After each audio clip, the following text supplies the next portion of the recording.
Video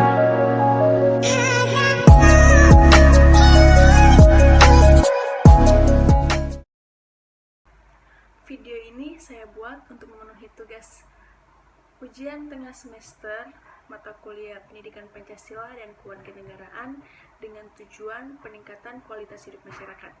Dan topik yang saya pilih adalah sharing pengalaman tentang kegiatan bisnis dalam kondisi tanggap bencana alam dan penyakit endemik.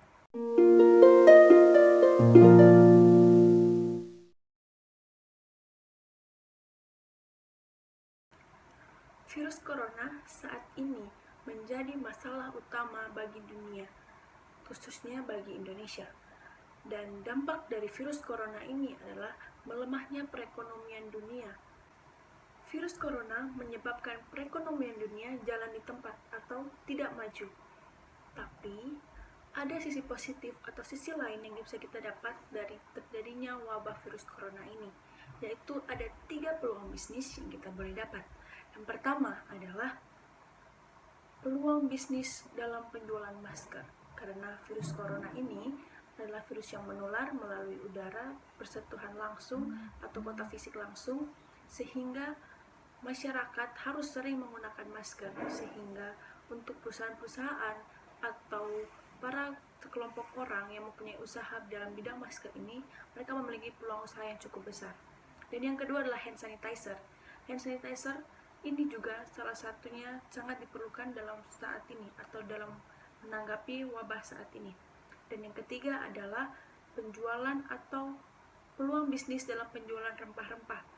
Rempah ini sangat butuh atau sangat dibutuhkan karena di sini masyarakat membutuhkan untuk dikonsumsi obat-obat herbal dan lain-lain. Tapi ingat, dalam sebuah kejadian pasti ada sisi negatif dan sisi positif. Saat ini saya akan membahas sisi negatifnya. Sisi negatif dari wabah virus corona ini yaitu yang pertama yang telah saya jelaskan tadi, yaitu melemahnya perekonomian dunia yang menyebabkan melemahnya perekonomian Indonesia. Dan yang kedua, banyak toko-toko atau banyak pedagang-pedagang yang tutup atau yang mengalami kerugian, bahkan kerugian karena wabah ini. Dampak lain dari terjadinya virus corona bagi Indonesia atau dampak negatifnya adalah menurunnya tingkat ekspor Indonesia 0,7 hingga 0,8%. Itu yang dilansir oleh detik.com. Wisata bisnis seperti hotel, restoran, maupun wisata hiburan mulai mengalami penurunan.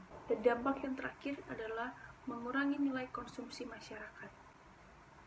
Dari pengalaman saya saat pergi atau saat keluar rumah untuk memenuhi kebutuhan untuk membeli beberapa bahan yang saya perlukan, saya mendapati bahwa jalan-jalan masih sangat ramai, di mana mereka masih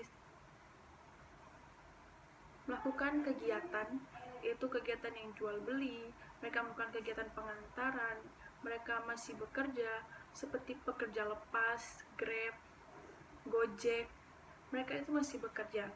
Dan juga saat saya pergi ke toko, yaitu salah satu yang berada di salah satu mall di Surabaya, saat saya pergi ke tempat itu kelihatan mall sangat sepi.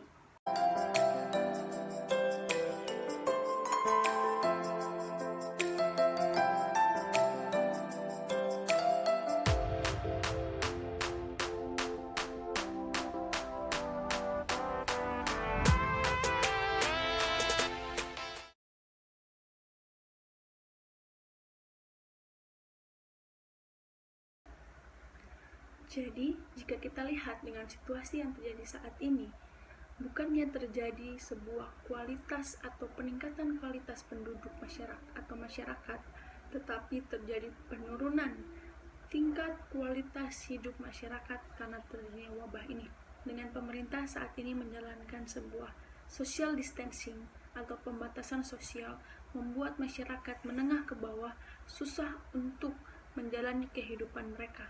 Jika memang pemerintah ingin melaksanakan kegiatan social distancing, maka pemerintah juga harus mendukung atau memberikan bantuan kepada mereka yang mengalami ekonomi menengah ke bawah. Saya berharap semoga wabah ini segera berakhir sehingga kegiatan bisnis dapat berjalan lagi dengan semestinya, berjalan lagi dengan normal, tidak membuat perekonomian menjadi melemah lagi, dan banyak orang yang mengalami kesulitan karena wabah ini, dan kegiatan social distancing yang dicanangkan oleh pemerintah ini dapat segera berakhir dan mereka dapat memiliki kehidupan dengan baik, pergi tanpa takut lagi untuk tertular, pergi kemana-mana tidak takut lagi, dan semoga kita semua tetap selamat. Stay healthy, stay safe. Tuhan memberkati. Terima kasih.